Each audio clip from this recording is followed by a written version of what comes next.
우리 마태복음 17장입니다. 마태복음 17장 14번째 시간입니다. 로마서를 여러분들에게 제시를 했습니다. 그 참된 영적인 지도자의 모습을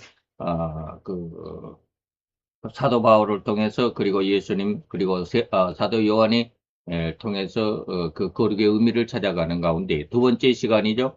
사도 바울이 말한 거룩에 대해서 로마서 7장 9절 11절 그리고 18절로 24절 그리고 8장 1절 2절만 따로 떼어서 오늘 거룩이라고 하는 것에 대한 은혜의 모습, 그 모습을 한번 같이 살펴보도록 합니다. 우리 같이 봉독합니다. 전에 법을 깨닫지 못할 때는 내가 살았더니 계명이 이르매 죄는 살아나고 나는 죽었도다. 생명에 이르게 할 그 계명이 내게 대하여 도리어 사망에 이르게 하는 것이 되었도다. 죄가 기회를 타서 계명으로 말미암아 나를 속이고 그것으로 나를 죽였는지라. 내 속, 곧 내 육신에 선한 것이 거하지 아니하는 줄을 아노니 원함은 내게 있으나 선을 행하는 것은 없노라. 내가 원하는 바 선은 하지 아니하고 도리어 원치 아니하는 바 악은 행하는도다. 만일 내가 원치 아니하는 그것을 하면 이를 행하는 자가 내가 아니요 내 속에 거하는 죄니라. 그러므로 내가 한 법을 깨달았노니 곧 선을 행하기 원하는 나에게 악이 함께 있는 것이로다. 내 속 사람으로는 하나님의 법을 즐거워하되 내 지체 속에서 한 다른 법이 내 마음의 법과 싸워 내 지체 속에 있는 죄의 법 아래로 나를 사로잡아 오는 것을 보는도다. 오호라, 나는 공부한 사람이로다. 이 사망의 몸에서 누가 나를 건져내랴. 그러므로 이제 그리스도 예수 안에 있는 자에게는 결코 정죄함이 없나니 이는 그리스도 예수 안에 있는 생명의 성령의 법이 죄와 사망의 법에서 너를 해방하였습니다. 아멘. 자, 오늘 우리는 영적 지도자의 모습, 거룩이라고 하는 것에 초점을 맞추고, 지난 시간에는 예수님이 이 거룩에 대해서, 다시 말하면 십년간한과 애통이 바로 거룩으로 이어지는 것이죠. 네, 그런 내용들을 한번 살펴보았고, 오늘은 이제 사도 바울이 말하는 그런 내용이죠. 오늘은 지난 시간에 예수님이 말한 거룩에 대해서, 오늘은 사도 바울의 그 거룩에 대해서 한번 생각을 해봅니다. 그리고 다음 시간에는 이제 사도 요한에 우리가 중점적으로 여러분들에게 말씀드리는 세 가지가 있습니다. 보혜사 유래 성령께서 오셔서 우리를 죄에 대해서 책망하시면 우리가 거룩함을 얻게 될 것이다 라고 하는 그런 내용을 다음 시간에, 그리고 그 다음 시간에는 의에 대해서 신자들을 책망하시면 우리가 지혜롭게 될 것이다. 그리고 세상 심판에 대한 책망이 되면 우리로 하여금 세상을 이기는 가장 강력한 믿음이 될 것이다 라고 하는 그 아주 중심적인 내용을 3시간을 통해서 하나씩 여러분들에게 살펴보도록 하겠습니다. 자, 그러면 오늘 사도 바울이 말한 거룩에 대해서 한번 생각을 해볼 건데요. 사도 바울의 선은 다시 말하면 자신이 직접 경험한 신앙 성장입니다. 자신이 직접 경험한 신앙 성장. 이것을 고백한 내용이라고 우리가 할 수 있는 로마서 7장 8절입니다. 절대 과언은 아니겠죠.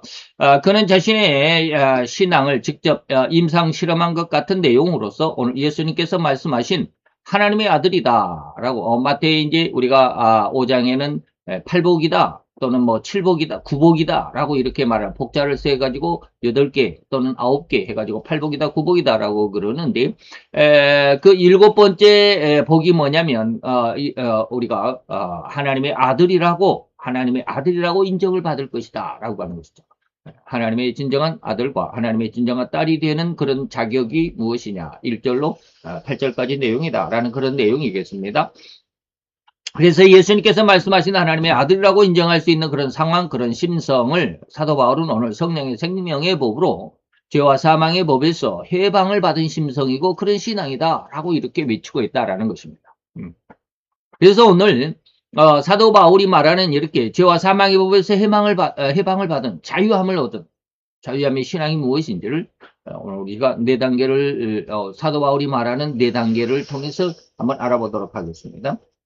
첫째, 우리가 로마서 7장 9절을 읽었는데 그 중에 전반절입니다. 전에 내가 법을 깨닫지 못할 때 법을 알지 못했을 때, 하나님을 알지 못했을 때 이 말입니다. 내가 살아있었더라 라고 하는 것입니다. 자, 사도 바울이 언급하고 있는 이 부분을 법을 깨닫지 못한 때, 그때는 내가 살았다라는 의미 중에서 후반부인 내가 살았다라는 부분을 먼저 한번 생각해 봅시다.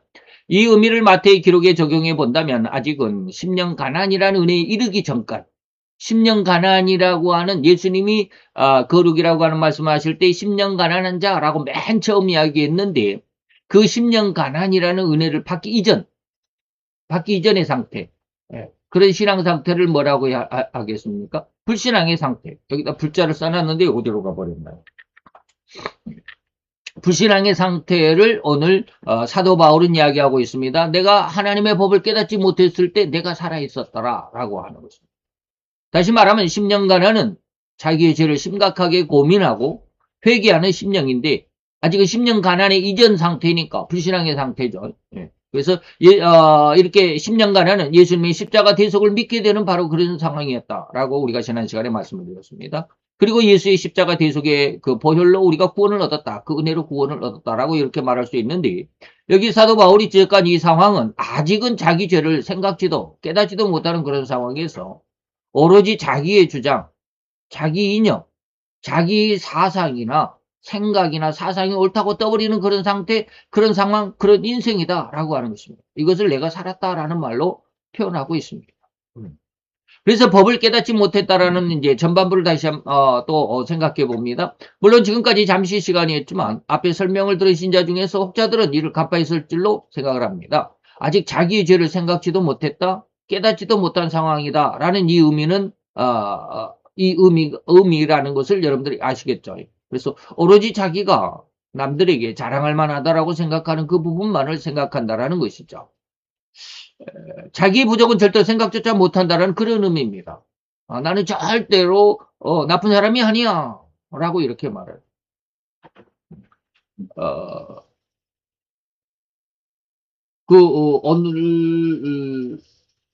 오늘 새벽인가요? 이제 제가 이제 새벽에 퇴근하니까 퇴근하기 전에 잠시 1시간 정도 시간이 있습니다.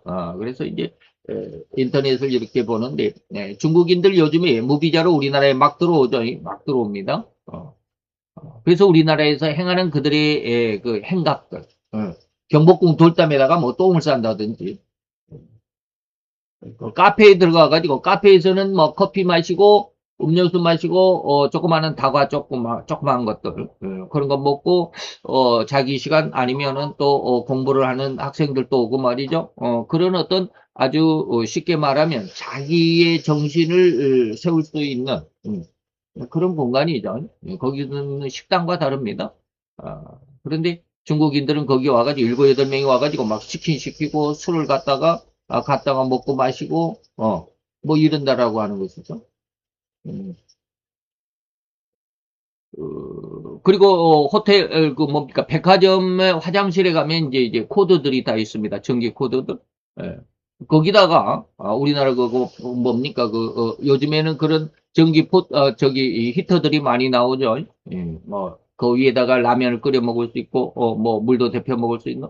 근데 큰 백화점 화장실 옆에서 그런 전열 기구들을 꽂아놓고 거기서 라면을 끓여 먹는다든지 말이에요. 기가 막힌 일들을 많이 합니다. 그러면서도 중국인들은 뭐라고 그럴까요? 왜 이거 있는 거 사용하는 거야? 라고 생각합니다. 그것이 윤리에 어긋난다라는 거, 도덕에 어긋난다라는 거 전혀 생각하지 못합니다. 자기가 부족하고 자기가 잘못됐다는 생각을 전혀 못합니다. 왜 그럴까요? 윤리와 도덕의 교육을 받지 않았기 때문에 그렇습니다. 무엇이 윤리적이고 무엇이 도덕적이고 무엇이 준법인지를 배우질 않았다. 공산주의에서는 절대 그런 거 윤리, 도덕, 인격적인 것은 가르치지 않습니다. 그렇기 때문에 그들은 인격이라는 게 뭔지를 모릅니다. 왜 그런 걸 해야 되느냐? 왜 그렇게 불편하게 살아야 되느냐? 그냥 똥 마려우니까 그냥 아무 데 가서 똥을 싸면 되지. 또 길가에 횡단보도에서 지금 횡단보도 대기 상태에 있는데 우리 애기가 똥 마렵다고 그러니까 그냥 거기에서 바지 내리고 똥 싸라고 그러고 이러한 사람들 자기 그러면서도 그게 부끄러운 일인지를 몰라요. 오늘날 이런 시대가 있다라고, 이런 사람들이 있다라고 하는 게 정말 놀라울 정도인데, 그럼에도 불구하고 이런 시대가 온다라는 것입니다. 앞으로 더 가까이 올 것입니다. 어, 요즘, 하나님께서 저에게, 제 영혼에 엄청난, 뭐라 그럴까, 이 압박을 가하고 오고 있습니다. 제가, 음, 아주 우연치 않게, 제가 계속 그런 말씀을 요즘에 드리죠. 예, 우리 신앙의 선배들이 어떠한 그 생애, 그들의 신앙의, 그리고 순교의 어떤 그런 신앙들 이렇게 쭉 보는데, 전혀 의도치도 않고, 전혀 뭐 들어보지도 못했던 목사님을 그냥 뭐, 예전 같았으면 그냥 지나가는 이런 사람들도 있었네 하고 그냥 지나가고 생각조차 못했던 그런 한 사람의 그 순교의 신앙을 한번 들어봤습니다. 루마니아 목사님이십니다. 루마니아 목사니까 나쁘게 말하면 제 마음속에 뭐 그 사람에 대한 이분이 어느 정도 훌륭할까라고 이렇게 일부러 의식하면서 들을 수 있는 그런 상황이 아니었습니다. 근데 왜 그분의 그 신앙의 순교 일기를 제가 들었는지 모르겠습니다. 제가 그 신앙의 일기를 듣고 깜짝 놀랐습니다. 뭐 중국에서도 지하교회가 있고 북한에서도 지하교회가 있고 그렇다라고 하는 것들은 좀 조금은 알고 있는데 그런 것과는 차원이 달랐습니다. 왜 그러냐면 제 영의 상태가 지금 그렇지 않고 있기 때문에 그렇습니다. 예전에 이것을 들었다면 그냥 지나갔을 것입니다. 근데 그분의 그 순교의 순교의 생애를 읽고 엄청나게 큰 충격을 받습니다. 그래서 그리고 나서 또 하나를 들어봤습니다. 사탄의 제사장들 있죠. 그거 여러분들이 그 요즘에 그 동영상에 많이 올라옵니다. 근데 조금 의심스러운 것도 없지 않아 있지만 그 중에 세 개를 들어봤습니다. 예전에 한번 그 미국 사람 그런 거 사탄의 제사장이었다가 이제 사탄과 막 직접 대화도 했던 그런 사람 예전에 한번 제가 말씀을 드렸습니다. 그 사람하고 지난주에 한 사람이 들었는데 이 사람은 또 다른 이야기를 하더라고요. 그 사람은 뭘 이야기를 하냐면 핵심이 그겁니다. 그래서 그 사람의 이제 그분이 이제 목사가 됐는지 어쩐지는 모르겠어요. 근데 그분의 그 간증을 듣고는 제가 지금 두 번째 기도를 하기 시작했는데 그분은 무엇을 이야기를 하냐면 예수님께서 대낮에 3시에 돌아가셨죠. 십자가에서 3시에 돌아가셨는데 거기에 대척점, 오후 3시에 대척점이 있는 게 새벽 3시랍니다.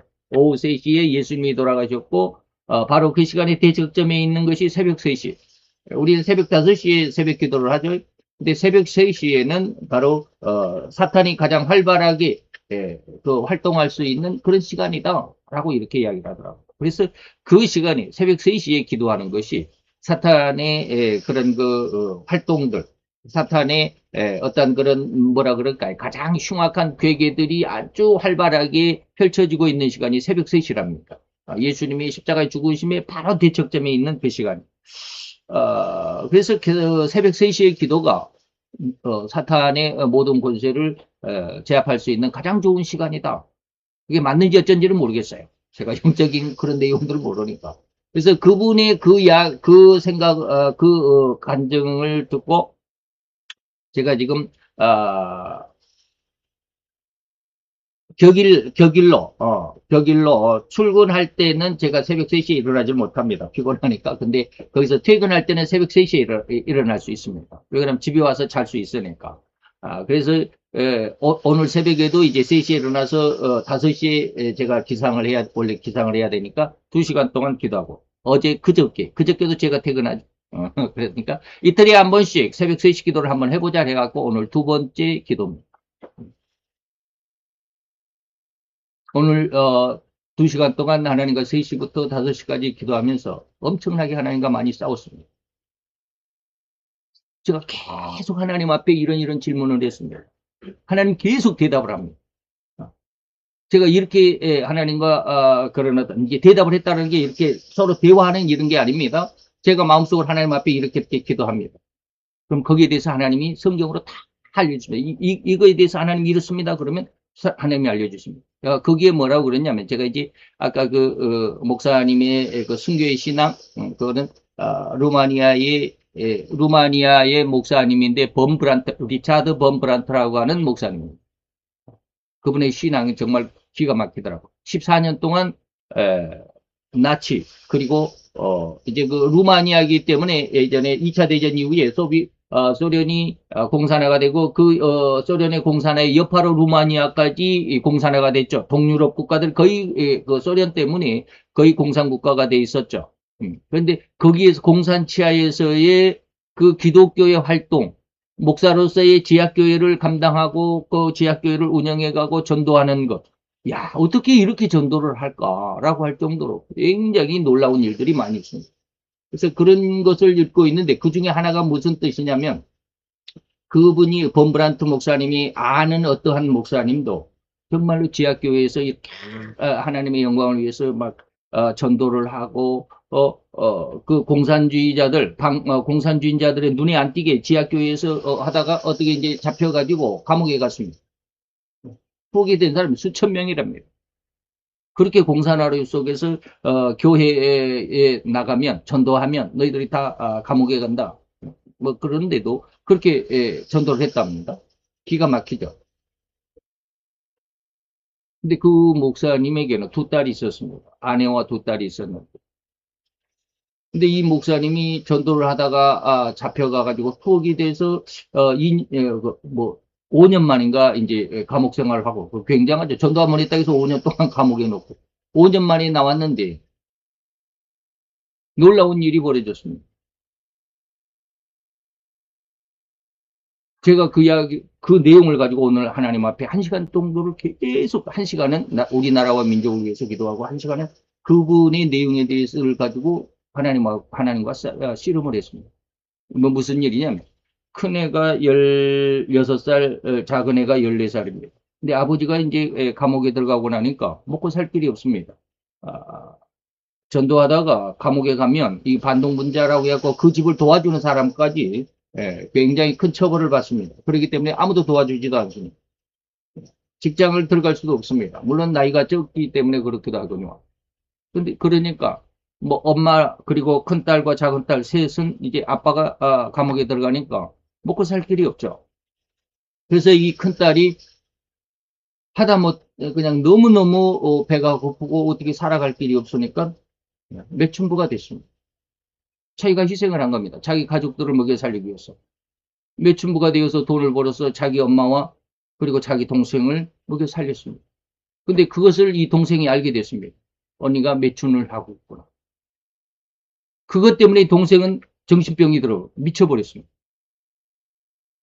언니가 이렇게 아빠는 복음을 지키다가 감옥에 가서 투옥된 이 순교자의 반열 속에 있는데 그 순교자의 딸이 매춘부가 되다니 해가지고 동생은 거기에 정신을 아주 그냥 뭡니까 정신병이 들어가가지고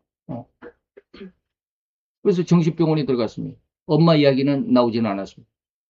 근데 이 딸의 모습 그래서 이 범브란트 목사님이 그 목사님을 이야기할 때 제발 먼저 서두에 이런 이야기를 하기 전에 제발 이 가정을 그 뭐랄까 손가락질하지 마라. 비난하지 않았으면 좋겠다. 이런 모습이다.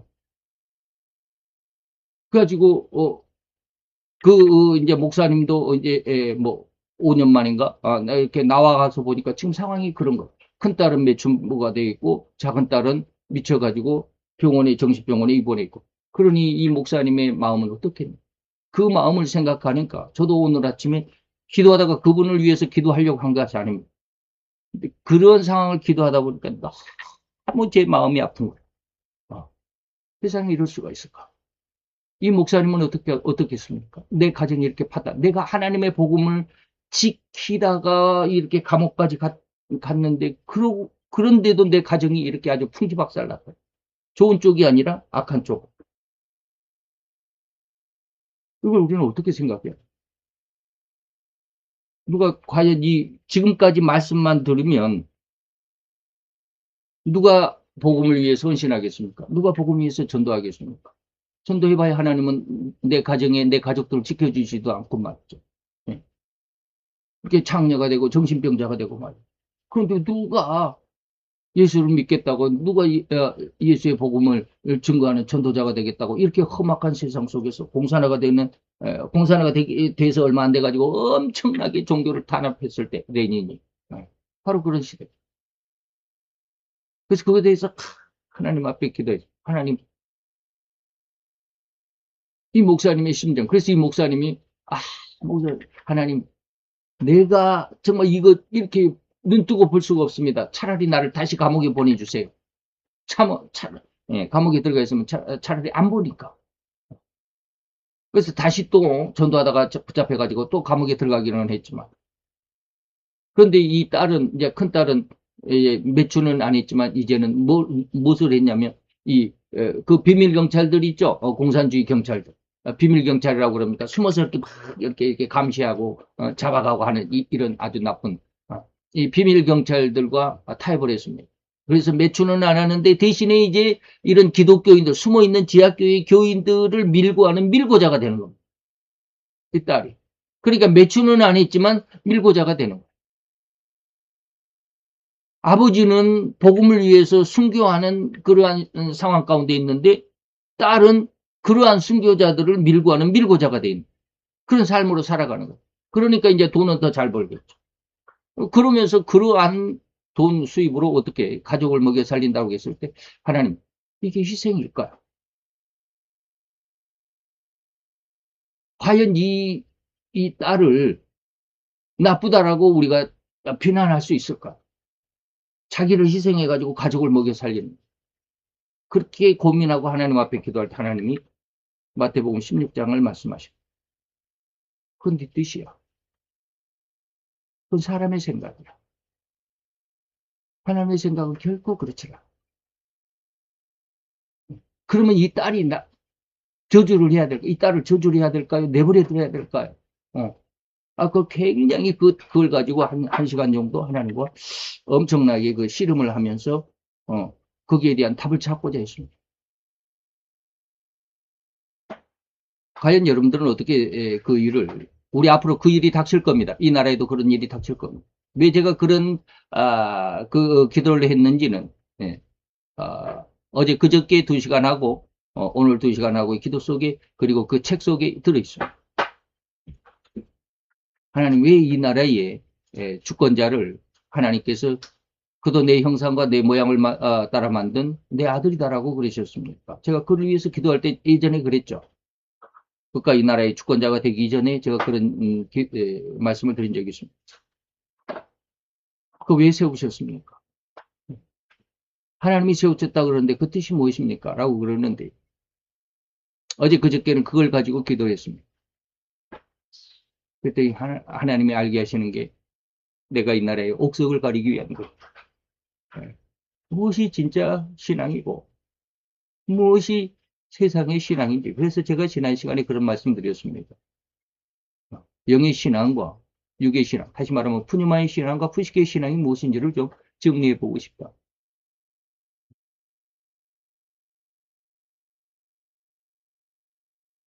과정은 제가 이제 제 일기 속에 들어있어서 여러분들이 그 내용들은 있지만 제가 다 오늘의 그것을 다 여러분들에게 말씀 다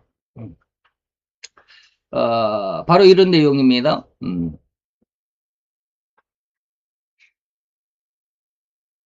자, 나의 믿음으로 내 하나님께 충성하고 헌신했는데 내 가족에게 다닥친 이러한 흉악한 결말이라고 한다면 어찌 하나님의 영광을 위한 삶이었다라고 스스로 자부할 수 있겠나? 지금 그건 그런 내용입니다.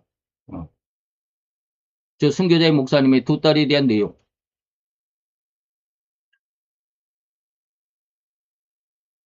그랬더니 하나님께서 진실로 나를 주님의 종이라고 부르시고 주님의 영광을 위한 환난까지 감수해내는 내 인생을 살았음에도 불구하고 주님은 그런 내 가족들조차 지켜주시지 못하였나이까? 라고 한다면 그렇게 무너지는 마음과 절망적인 마음을 가지고 하소연하지 않겠나? 지금 이 목사님이 그렇게 하소연했습니다. 그럼 하나님 어떻게 하시겠습니까?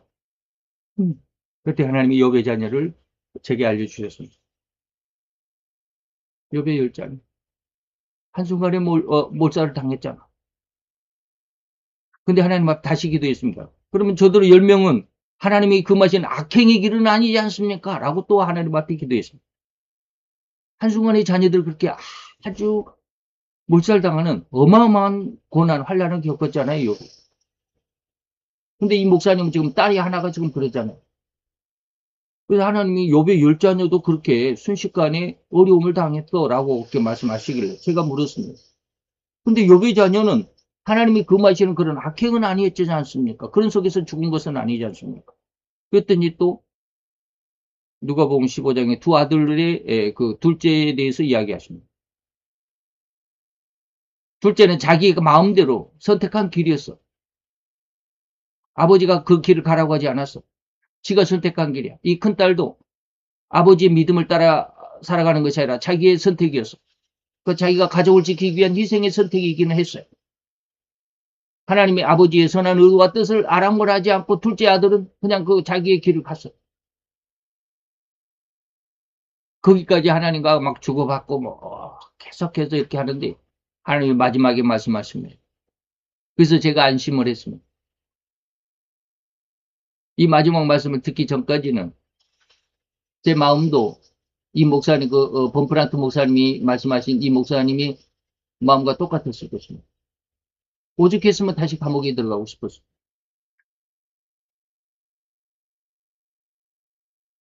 하나님께서 둘째 아버지와 두 아들에 대한 내용을 저에게 알려주셨습니다. 그 둘째 아들도 이렇게 아버지를 떠나갔다. 아버지의 뜻에 반대한 삶을 살았다. 아버지의 마음을 아프게 하고 긁어내는 그런 삶을 살았다.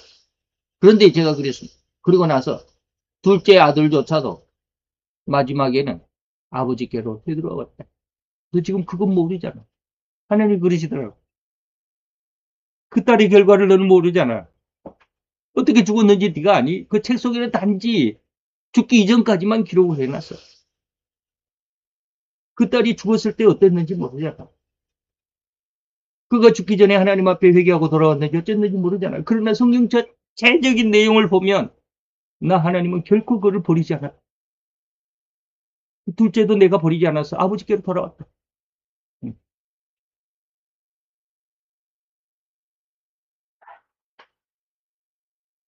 내가 성경을 몰랐으면 이 말씀을 이해하지 못했을 것입니다. 그래서 주님의 아름다운 결말이라는 것을 알게 하셨습니다. 그래서 사람들 뭐 할까요? 제발 하나님께서 마태 7장인가요? 비판하고 헤아리지 말아라. 제발 좀 비판하고 헤아리지 말아라. 끝까지 넌 모르자. 저는 성경 전체적인 내용 속에서 하나님의 그 성품을 알고 있으니까 하나님은 분명히 그 큰딸도 하나님께서 부르셨다라는 것을 저는 믿습니다. 아버지가 그렇게 순교의 신앙을 가진 하나님의 종인데 그 딸이 그렇게 흉악한 모습으로 하나님이 가장 싫어하는 매춘과 또한 하나님이 가장 싫어하는 하나님의 백성들을 팔아넘기는 에돔이 그랬거든요. 그런 삶을 그대로 방한하시진 않았을 거예요. 왜? 하나님의 성품이 그러니까. 자, 자기 부족은 절대 생각하지 못하는 것 속에서 우리가 우리의 삶 속에서 그 내용 다른 쪽으로 좀 여러분들에게 그런 예화를 좀 드렸는데 어쨌든지 인간들은 자기 모습대로만 살아갑니다. 자기 생각대로만 살아갑니다. 이런 상황이나 현상은 절대로 예수 십자가의 대속이라는 은혜를 만나기 전까지의 인간입니다. 그 죄인의 상태다라고 해야만 하는 아직은 죄가 죽어있는 아직은 죄를 깨닫지 못하는 그러나 내가 살아있는 즉 하나님의 법을 깨닫지도 예수님의 십자가 대속이라는 은혜를 상상조차 못하는 그런 시기라는 의미이고 그런 마음이다라고 하는 것이죠. 지금 첫 번째 이야기를 하다가 지금 엉뚱한 대로 세가지고 이른바 시쳇말로 자기 잘난 맛에 살고 있는 인생일 뿐이라는 것입니다.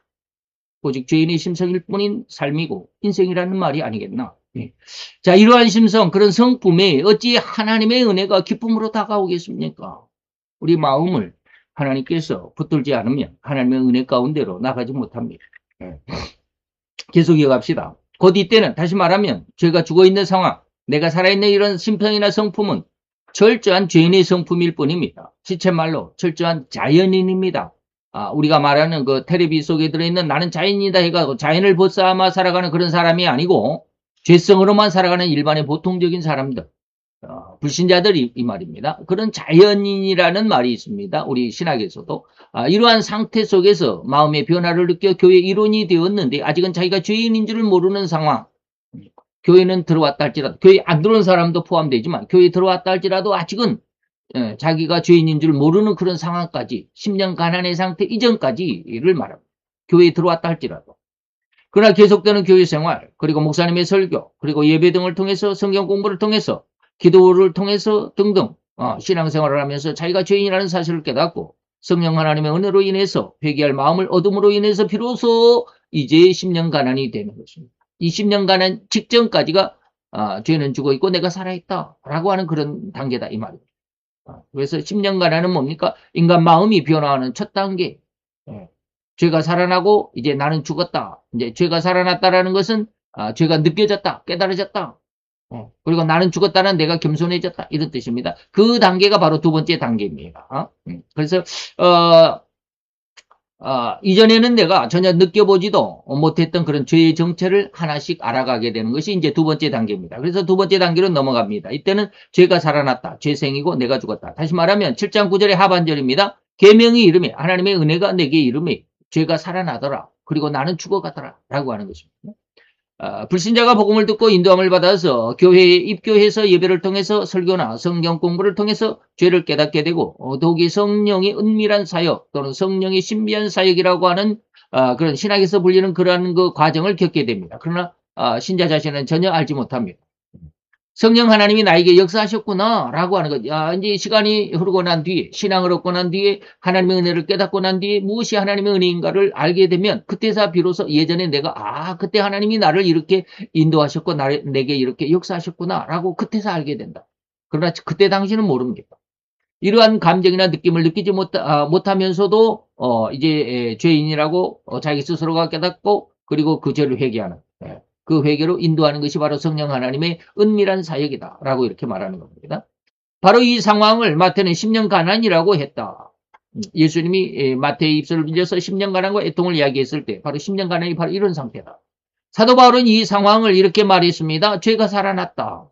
죄를 깨닫게 됐다. 그리고 내가 죽어갔다. 내가 그 혈기 등등했던 그런 모습이 이것도 죄고 저것도 죄다라고 하나씩 하나님이 책망하심으로 인해서 죄를 하나하나 버리게 되고 다시는 그 죄의 삶을 내버리게 된 그런 모습이죠. 그래서 죄가 살아났다. 죄가 생. 그리고 나는 죽었다. 내가 죄생아사다. 이 말이 뜻하는 바 그 의미는 무엇일까요? 바로 예배를 통해서 말씀을 통해서 선포되는 그 설교를 통해서 또한 성경 공부를 통해서 비로소 자기가 죄인이라는 사실을 깨닫게 됐다라고 하는 것이죠. 사도 바울은 이러한 상황을 죄가 살아난다라는 표현을 했고요. 죄가 깨달아졌다라는 의미고 죄를 회개하게 된다라는 것입니다. 다 똑같은 말입니다. 죄가 살아난다, 죄가 깨달아졌다, 그리고 죄를 회개한다. 같은 맥락입니다. 이를 사도 바울은 내가 이제 죽어간다, 죄를 깨달으니까 다시는 그 행동을 하기가 참 껄끄럽죠. 그걸 안 하게 된다 말입니다. 우리는 쉽게 말하면 겸손해진다. 자아가 죽어간다 그러는데 저는 신앙 안에서 자아라고 표현하기는 조금 껄끄럽습니다. 왜 그러냐면 제가 지난번에 말씀을 드렸습니다. 푸뉴마의 신앙과 푸시케의 신앙 속에서 제가 방금 전에 이제 그저께 기도하고 오늘 새벽에 기도하고 지난주에 말씀드린 그런 내용들을 좀 깨닫다 보니까 이 자아라고 신앙 안에서 우리가 자아의 죽음, 자아가 죽어야 된다라는 말을 표현하는 게 조금 걸맞지 않을까. 자아는 죄성과는 좀 다른 어떤 의미 속에서 말하는 게 아닐까. 심리학에서 말하는. 그래서 제가 지난 시간에 말씀을 드렸습니다. 세상의 모든 학문은 마귀가 세상을 분열시키고 또한 혼동케 하기 위해서 만들어가는 그런 어떤 아름다운 유혹의 열매. 나에게 절을 해야지 너희가 세상에서 권세를 잡을 거야 라고 하는 그 범브란트 목사님의 책을 제가 지금 파일로 지금 만들고 있는 작업 중에 있는데 굉장히 어렵더라고요. 파일로 만들고 있는데 그 속에서 그런 내용들이 많아요. 어마어마하게 많습니다. 우리가 미처 생각하지 못했던. 그래서 마태복음 5장 12절부터 16절까지 그 9절에서 하나님의 자녀 그리고 나서 8번째 복이 뭡니까? 너희가 천국을 위해서 많이, 욕을 당하고, 거짓말을 당하고, 또 피해를 당하고 할 때 너희는 즐거워하고 기뻐하라. 아, 천국이 너희의 것입니다. 라고 하는 게 8번째. 그것을 하나님께서 알겠어요. 선지자들이 네 이전의 선지자도 다 그와 같은 삶을 살았다. 16절이 바로 그 내용일 겁니다. 너희 선지자들이 그런 삶을 살았다. 무슨 삶을 살았는데? 무슨 삶을 살았는데? 복음을 위해서 엄청난 핍박과 환난을 당해. 그것은 우리는 생각하지 못합니다. 그래서 내가 죽어간다라고 하는 말을 바로 이제 저도 이제 그런 내용들을 마음속에 원하고 있었습니다. 야, 이 신앙송에서 이 적그리스도의 시대가 될 때 어떠한 삶을 세상의 삶이 펼쳐질까라고 하는 것이 굉장히 궁금했거든요. 근데 그 범브란트 목사님의 기록을 보면서 많이 느낍니다. 앞으로 그런 공산화가 될 겁니다. 적그리스도가 태어나면 레닌의 공산화보다도 더 마음하게 강력하고 더 마음하게 혹독할 것입니다. 왜 인류의 3분의 1이 죽으니까. 그 3분의 1이 대다수가 예수를 믿는다라는 기독교인들일 테니까. 어마어마한 혹독한 참혹한 그리고 완전히 흉폭한 그런 시대가 될 겁니다. 그 중에 일부 조금 느끼고 그런 것이 어떠한 삶인가를 제가 좀 알고는 싶었다라는 그런 어떤 의식은 있었는데 이 범브란트 목사님이 실제 경험이 그 속에 들어있으니까 아주 놀라웠습니다. 그래서 그 안에서 내가 죽어간다라고 하는 게 도대체 무슨 뜻일까? 하나님의 복음을 어떻게 증거하는 것일까? 우리는 조금만 누가 그냥 예수 믿으세요 했는데 나랍니다! 라고 그렇게 그냥 한번 그런 반격이 오면 그냥 움찔해가지고 아이고, 이씨. 우리는 움츠려들잖아요. 다시는 복음을 전하지 못하잖아.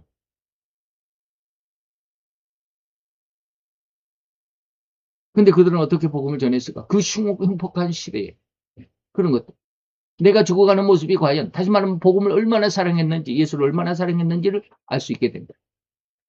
즉 죄인이었던 한 사람의 복음을 듣고 교회로 인도함을 받아서 설교와 성경 공부를 통해서 차츰 자신이 죄를 깨닫게 되고요. 이전에 전혀 자기의 언행이 절대로 죄라고 여겨지지도 느껴지지도 못한 그런 삶.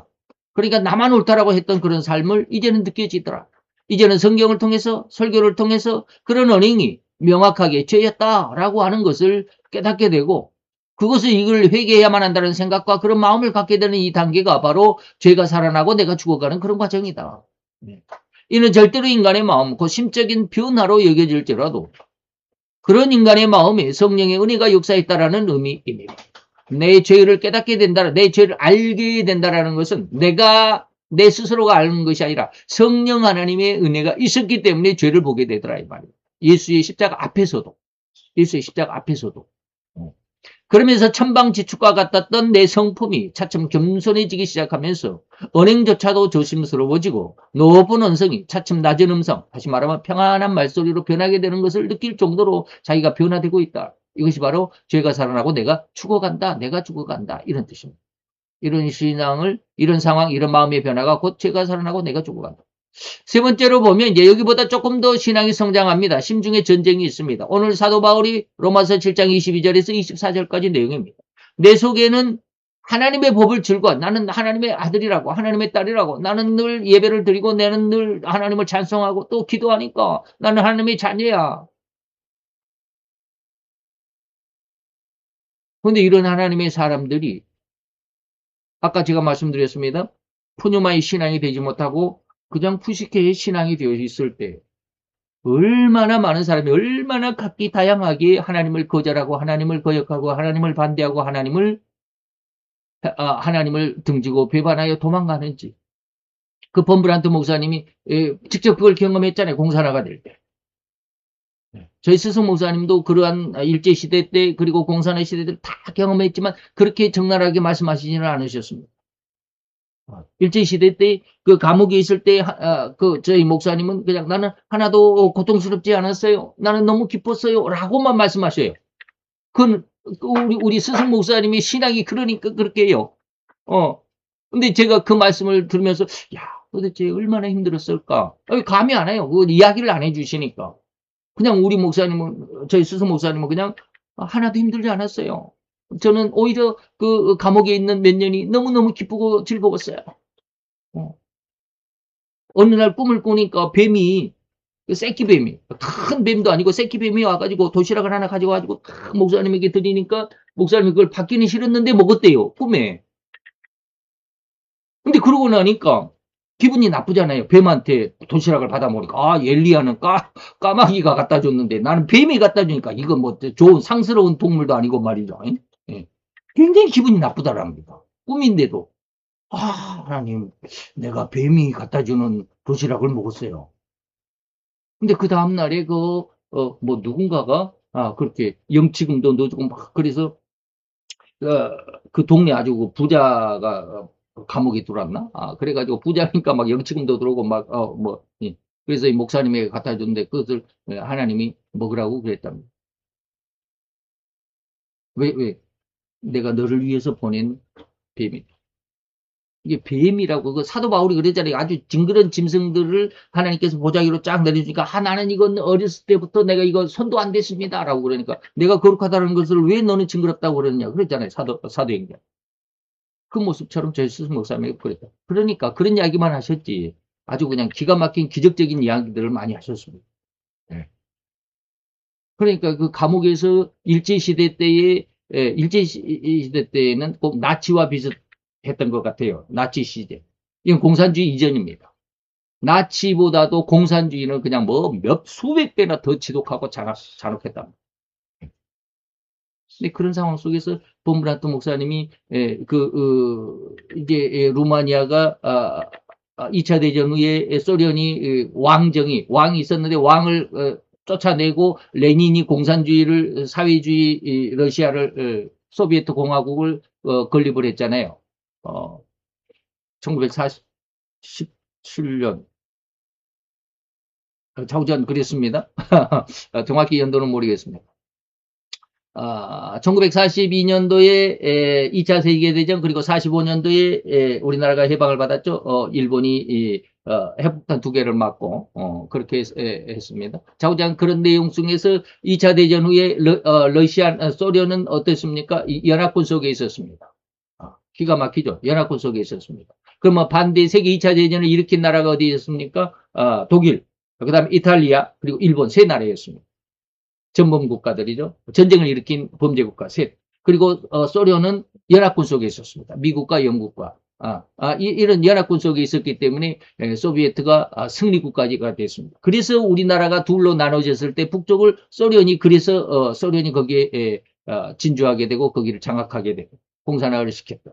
그런 내용입니다. 그래서 바로 그렇게 이제 소련이 레닌이 그리고 스탈린이 공산화를 하면서 루마니아까지 그 동구권에 있었던 루마니아, 폴란드 뭐 이런 나라들 오늘날 그 나토국에 많이 들어가 있지만 그런 나라들까지 다 공산화를 시키면서 어마어마하게 종교를 탄압했다라는 것입니다. 바로 그런 상황 속에서 하나님의 법을 정확하게 알지 못하는 하나님의 그 종들 수많은 목회자들이 스탈린을 찬양하고 그냥 뭐 레닌을 찬양하고 난리법석이었답니다. 그래서 목사님들 우리로 말하면 지금 총회에 가면 나는 앞으로 너희들 나를 부를 때 주교동지라고 불러라. 주교동지라고 불러라고. 그런 목사님도 있었답니다.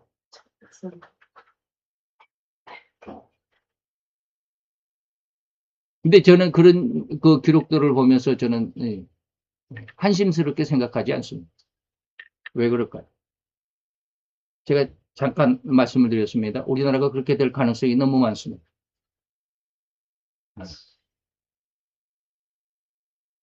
좀 전에 제가 그런 말씀 드렸잖아요. 하나님 왜 그 사람을 이 나라의 주권자로 세우셨습니까? 제가 그를 위해서 반대적인 기도를 할 때 하나님은 그 기도를 못하도록 하셨습니다. 그도 내 형상을 따라서 내 모양대로 만든 내 아들이에요. 하나님 왜 그러셨습니까? 하나님 그를 통해서 이 나라에 뭘 하고자 원하셨습니까? 라고 했을 때 이게 진짜인지 어쩐지는 모르겠습니다. 하나님은 제게 알게 하셨습니다. 내가 이 나라의 옥석을 가리고자 원한다. 그러면서 그 본브란트 목사님의 그 공산화 시절에 있었던 그 내용들을 우리나라가 그렇게 될 겁니다. 수없이 많은 목회자들이 저쪽으로 넘어갈 것입니다. 스탈린을 찬양했던 것처럼. 지금 이 나라의 주권자를 찬양하게 될 것이고 그의 모든 정책을 찬성하게 될 것입니다. 제가 늘 그런 이야기를 많이 했습니다. 내 마음속으로는 하나님의 법을 즐거워하지만 실제로는 하나님의 법을 따라갈 수가 없어요. 따라갈 수가 없어. 이 사도 바울이 그랬어요. 늘 나는 죄의 법 아래로 나를 내팽개쳐지는 것을 내가 보았다. 난 날마다 그걸 느낀다. 난 날마다 죄를 짓고 있다. 우리의 신앙이 푸뉴마의 신앙이 되지 않으며 그저 푸시케의 신앙 속에 그대로 머물러 있다면 우리는 앞으로 이런 흉악한 시대가 분명히 올 텐데 다 넘어가고 맙니다.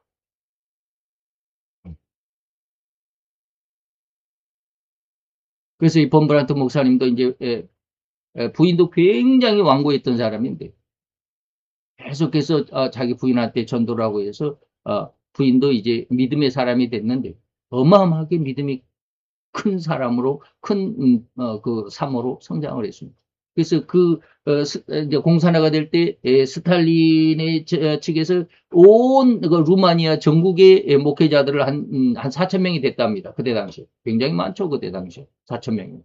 우리나라에 오늘날에는 4만 명인데 우리나라에 그때 당시에 1940년 정도에 4,000명 루마니아의 4,000명이면 어마어마하게 많은 목회자들인데 그들을 다 불러 모았답니다.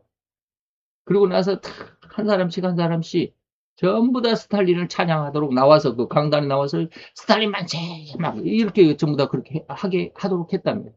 근데 이제 부인이 옆에 앉아 있다가 야 예수님의 얼굴에 지금 똥칠이 되고 있잖아. 그래서 자기 목사님 본부한테 당신 나가서 한번 이렇게 가만히 있으면 안 되잖아. 라고 이렇게 자꾸 옆에서 그러니까 본부한테 목사님 내가 만약에 여기에서 스탈린을 깔아뭉개고 예수를 찬양하는 그런 소리를 했다가는 당신은 과부가 될 거야. 과부가 될 거야. 라고 그랬답니다. 그랬더니 부인이 나는 겁쟁이 남편보다는 살아있는 겁쟁이 남편보다는 죽은 용기 있는 하나님의 종의 남편이 더 원한다. 라고 이렇게 또 부인이 그렇게 옆에서 사모님이 그렇게 이야기를 했답니다.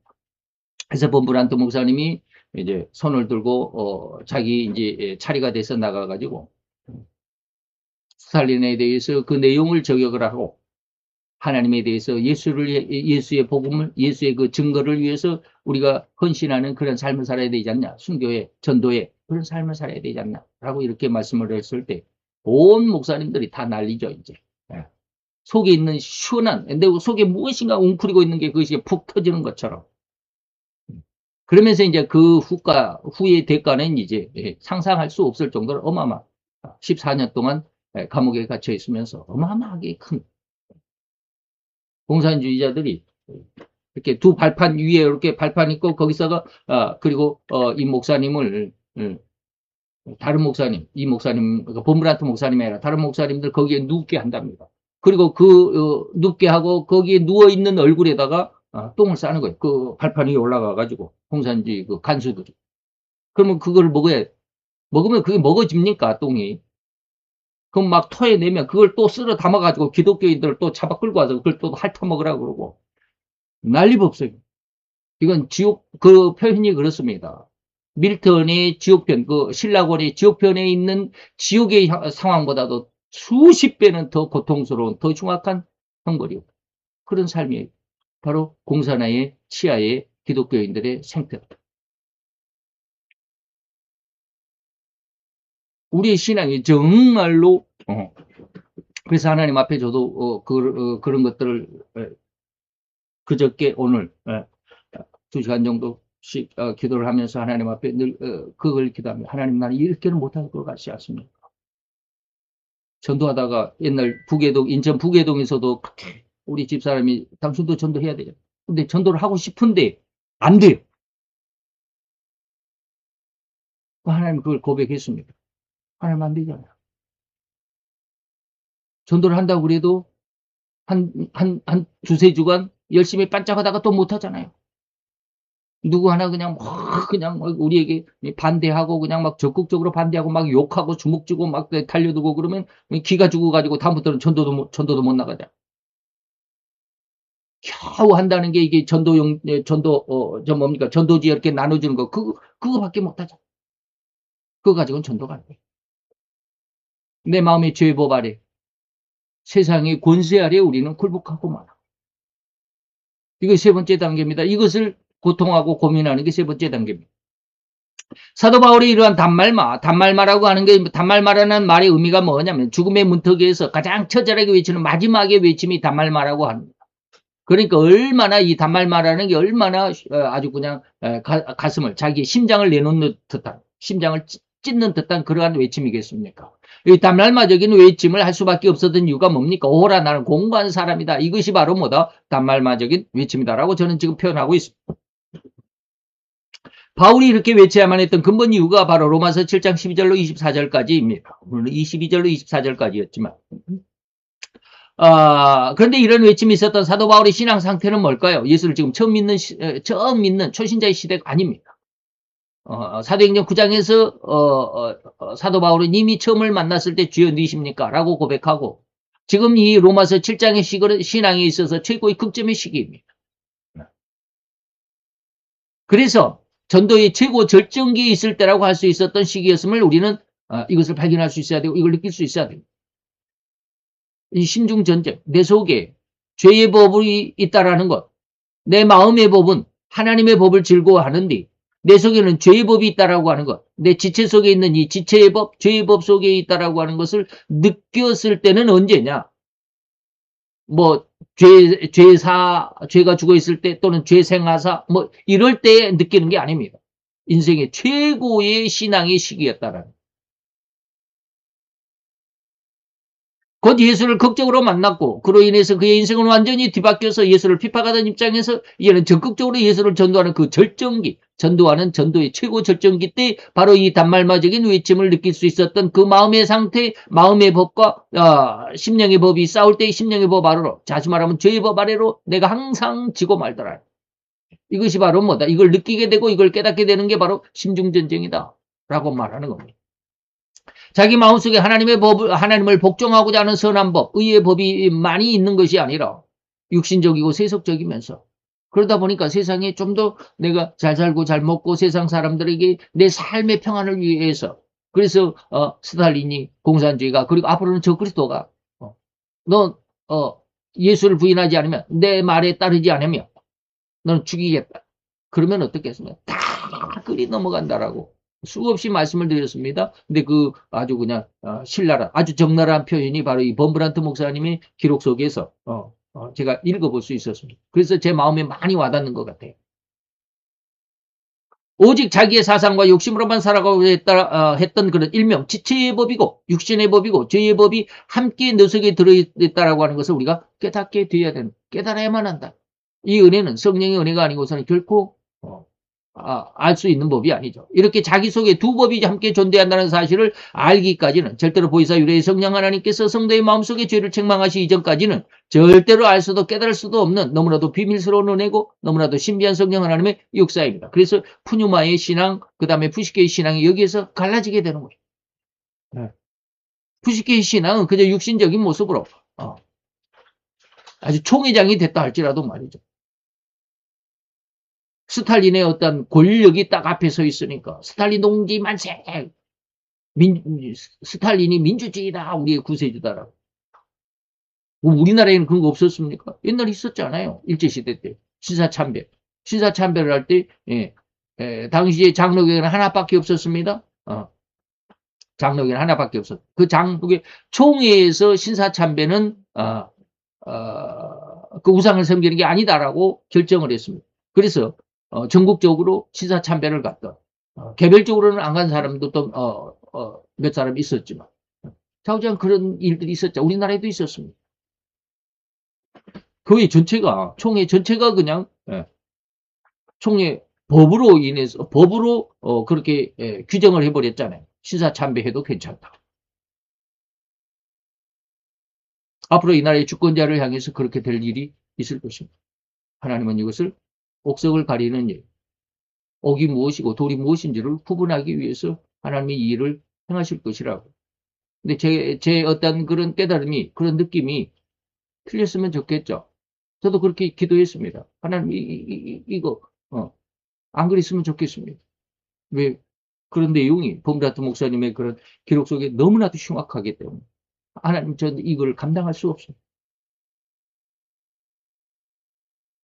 그래서 죄생하세 부분에서부터 시작이 됐죠. 그리고 이 은혜가 이어지면서 급기야 신학이 성장하게 되어서 미처 알지 못하고 있었던 자기 마음속의 두 법, 육신의 법과 하나님의 법이 내 속에 들어있다는 것을 깨닫게 되고 그걸 들여다볼 수 있는 단계로 성장해 왔다는 것이죠. 혹자에게는 아주 특별하게 하나님의 사명을 얻은 자, 다시 말하면 이런 죄생아사나 심중전쟁이라는 과정이 절대로 한 번에 나타날 수도 있는 상황이라고 해도 될 것입니다. 이런 사람이 한 번에, 그걸 아주 특별한 사람이죠. 그런 사람이 있지만 일반적으로는 지금 세 번째 지금 말씀을 드리지만 죄가 죽어 있을 때 죄사 아생, 내가 살아있던 그런 모습, 그 다음에 죄가 살아나고 내가 죽어 있는 두 번째 모습, 그래서 죄생 아사가, 세 번째 심중전쟁, 이런 어떤 일반적인 모든 신앙인들 이렇게 성장해 가는 것이 거의 대부분입니다. 거의 일반적입니다. 그것을 이해할 수 있어야 됩니다. 신자의 각 개인의 특성이나 신앙에 따라서 하나님의 은혜로 역사하시는 정도, 그리고 그 어떤 과정, 어떤 그런 신앙의 강도, 이런 게 다 다르다고 할 수 있지만, 오늘 사도 바울이 특별한 예의 한 사람임을, 오늘 사도 바울은 죄생 아사가 없이 심중전쟁, 이것을 한꺼번에 겪었던 사람이죠. 그리고 마지막 네 번째입니다. 이것은 이제 로마서 8장 1절로 2절에 보니까 생명의 성령의 법이 죄와 사망의 법에서 너를 자유롭게 해방했다. 자유스럽게 했다. 바로 지금 이 단계, 이 과정을 저는 영성인이라고 여러분들에게 누차게 말씀을 드렸습니다. 이 로마서 8장 1, 2절이.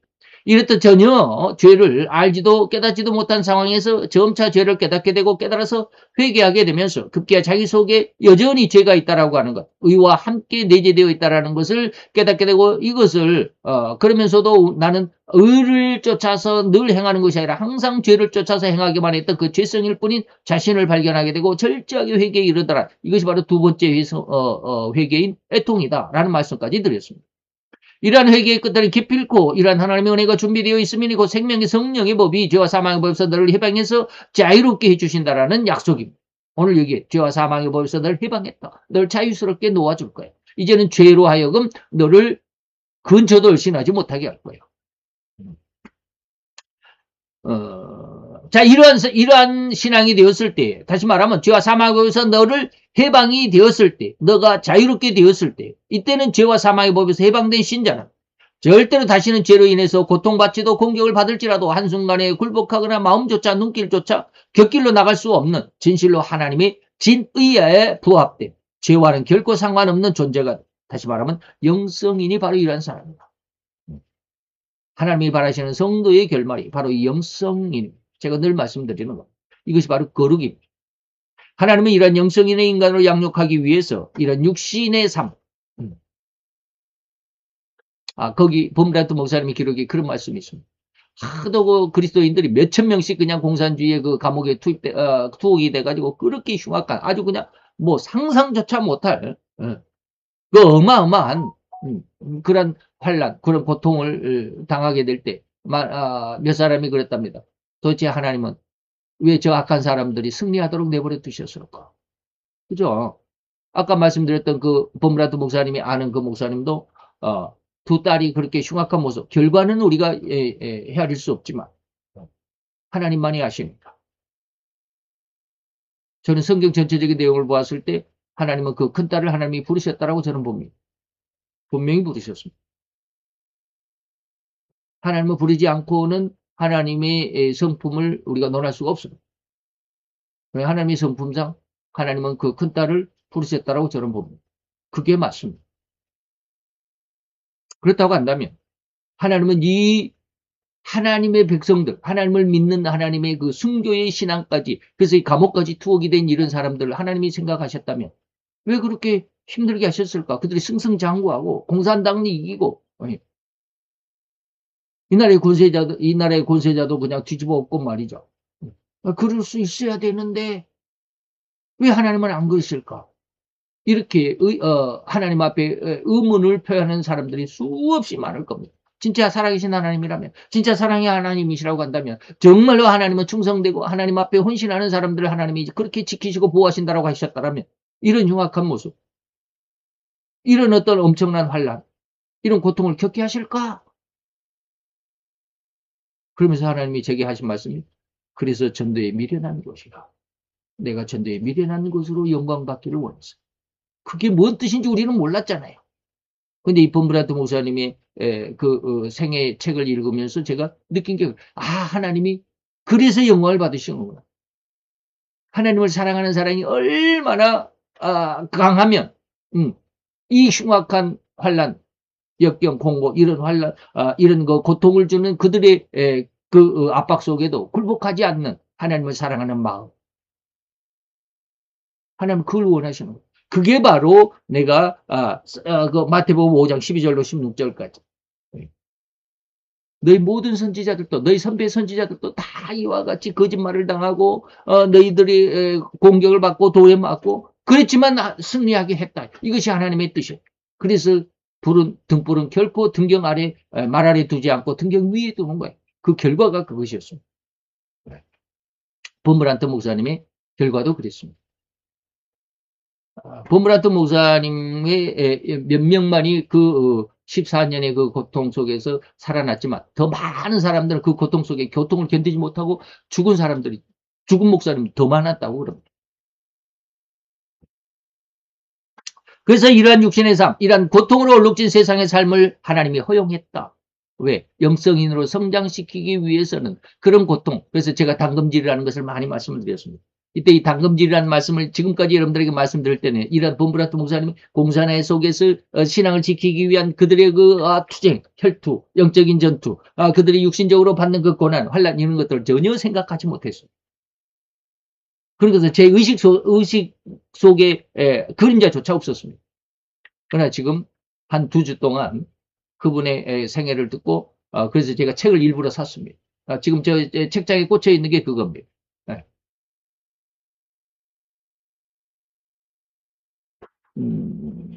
그 그리스도를 위한